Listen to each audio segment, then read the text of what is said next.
All right, this is the second part of the discussion of cost of equity, where we're going to focus exclusively on how you might determine cost of equity for your project.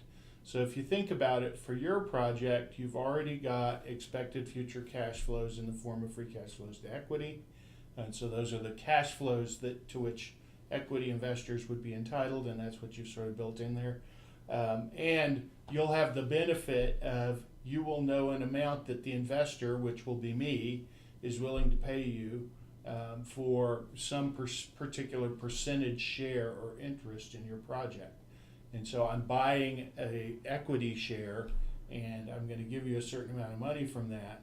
And so therefore it's possible for you to solve for the discount rate that would equate the amount of money that I'm willing to offer you to the present value of your free cash flows to equity. So I'm going to kind of show you how you might do that. Bringing up the project that I did earlier, don't know if you remember that, but we sort of started out with, those cash flows monthly at first and out to 12 years. And remember down here that we have calculated out these free cash flow to equity amounts for every period. So I've just gone over here from a valuation standpoint. I've moved the periods over. I added a row for years, and if you remember in our present value calculations, we need to discount things back if their discount rate is annual. We need to discount them back for how many years out into the future they are, and that's pretty easy when things are in years. But what about when they're in months? Well, when they're in months, you got to discount back a portion of a year, and so what we want to do is create a row for what portion of a year to discount back to. And so the stuff that's in month 0 is going to get discounted back at 0 years. The stuff that's at month 1 is going to get discounted back at 1/12 of a year. Month 2 is going to be 2/12. And you'll see I just did that by taking whatever the prior value is, number of years is, and adding a 12th to it in each case. So I just did that and then kind of drug all those formulas out. I do that all the way out to month 12, and of course at the end of month 12 you have 12/12ths of a year, so 1 year, and then for everything after that you have a year. Okay, so we've got the number of years, we've got the free cash flows, which I just copied over from the formulas from the financials, and that way we have them at the values that they should be at. We've got a cost of equity here, which is just a number that's plugged in. We're going to assume 15%, but we're going to kind of work back from that. And I've calculated these discount factors. Now the discount factor is just think of it as, instead of dividing by the discount rate raised to however much it is, I'm going to multiply by 1 over that, right? And so you can see this is 1 over 1 plus the discount rate, which is 15% over here, raised to however many periods it is, which is 0 in this case. So the discount rate is 1 divided by 1 plus 0. So 1 divided by 1 raised to whatever power is just going to be 1. This one is 1 divided by 1 plus 15% raised to the 1/12 of a year. And so you can kind of calculate that back out. When you get out here, you should be getting something that's much closer to, say, a 15% discount. Anyway, so I calculate these discount factors and just drag those out. Now the nice thing about that is then I just have to take the cash flows, multiply them by the discount factor, and that becomes the present value of that cash flow. So I've got present value of our cash flows here. Make that a little bit bigger for you. There we go. And then I've just summed all those up. If you remember, if we want to know for something that's got multiple cash flows what the present value of all the cash flows are, we just calculate the value of each of them individually, and then we sum them all up, right? I take that back. We didn't just sum them all up there. The last thing that we do is we do have to have a terminal value for these cash flows. So that at year 10, we have a cash flow value, and we are just going to assume that that thing grows, goes on continually, growing at 2%. And so if you remember, that makes it a perpetuity, and it's a growing perpetuity. And so we're going to take that last value, which is this X3 value, right? We're going to take that last value, divide it by whatever our cost to equity is minus 2%. That's going to give us a value, and then we're going to discount that back for 10 years at 15%, with the idea that what we calculated before was the present value of the perpetuity in year 10, and what we want is its present value today. Okay, so now to get the full value, we're going to sum up all of those present values plus the of the individual cash flows, plus the present value of the terminal value, which is this C7. And that gives us an amount, $1.367 million, let's just call it. All right. Now, what that amount represents is, what if I was going to buy 100% of the interest in the company, and I thought that a fair return for my investment was 15%, and I thought that the free cash flows that I were looking at in this row 3 were a good estimate of future cash flows. Okay, so assuming I agreed to all of that, this would be a good number. Well, ordinarily, you as a project developer aren't going to want to sell everything. And so what you're going to do, for example, is you're going to look at it, and I don't know if you remember in my project, but in terms of the amount of capital, I only needed about $93,000. And so what I really want to know is what percentage, so I'm going to put in interest, will equate to, and I'm going to say I want $100,000.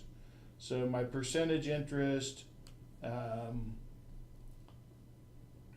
investor amount, let's just call it. Okay, so there's $100,000.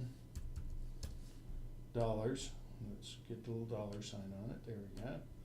And so right off the bat, I might look at that and say, oh, the percentage interest at 10% of $1.3 million would be 130. So maybe I'm only going to willing to give up, say, 8%. And so let's see what 8% of that is. It's equal to 8% times that, right? That being what we think the value of the whole equity is at this interest rate, okay? So I'll highlight that because that's a decision variable. That's about $109,000. And so let's just do a quick difference. Equals that minus that, right? And we want that difference to go to 0, and we're going to do that by changing the interest. The percentage interest. Now I'm going to rename that. Instead of interest, I'm going to call it share. Reason is, I don't want you to think of that as an interest rate. That's just what share of the company you have, all right? So we're going to do a little something called a goal seek. I'm going to go over to the data tab, what if, and I'm going to try and set this difference cell equal to 0, and I'm going to do it by changing my share. Okay? So it's now said, oh, something closer to 7%, and I'm going to give myself a few decimals there. So really about 7.31% is what I ought to be willing to give. All right? So that's kind of the, if you will, the math behind all of that says, oh, well, at a 15% valuation, 7.31% is all I'm going to give. Now, here's where it gets a little bit tricky. So as an investor, they may look at your project and basically say, what I want is I am going to give you an investor amount of $100,000. And in return for that, I want a 12% stake in your company. Okay? And you can't come back and basically say, oh, that's not the right number. you have to give me a 7.3%. What they're telling you is they don't think they're not negotiating on the 12% or the 100,000. They're negotiating on this 15% cost of equity. They don't think that that's a good deal. Now, if you're at 15%, you think it's worth 164,000. They only think it's worth 100,000. That means that they don't like it as much as you do, and that means that they must think that they need a higher rate of return than you. So in that case, we're going to goal seek to figure out what rate of return they need. So again, going to go back to this data, what if analysis, goal seek, and we're going to set this difference equal to 0 again. This time, we're going to do it by changing this cost of equity. Okay? And so what it's done is basically solve out and say, okay, if you are willing to give, sorry, I'm doing my formatting at the same time here. If you are willing to give me 12% of your company, and you're willing to give that to me for $100,000, then you are effectively, if we both agree on these cash flows, you are effectively offering me a 22.15% return on my investment. And so that becomes your cost of equity is 22.15%, all right? So I'm going to put a little box around this one so that we can remember when you pull this up. I'll be sure I attach this worksheet.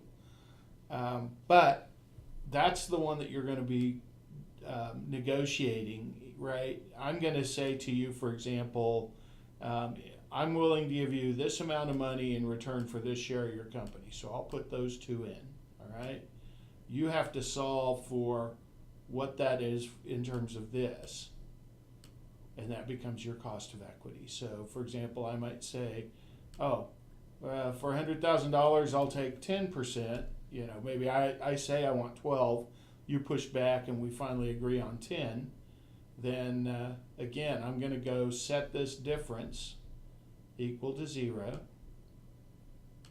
Doing my goal seek, I'm going to set that difference equal to 0 by changing the cost of equity. Sorry. Right? And so because you negotiated me from 12% down to 10% share in your company, you effectively negotiated me down from 22% cost of equity to about a 19% cost of equity. So you saved yourself 3% cost equity there.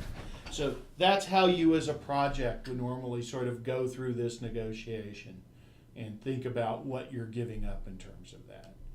So hopefully that is sort of a useful aha. Now, next thing that we're going to do is we're going to talk about how public companies do it. They tend not to do it that way. And that's we'll save that for a third presentation so that these videos do not run too long. Thanks.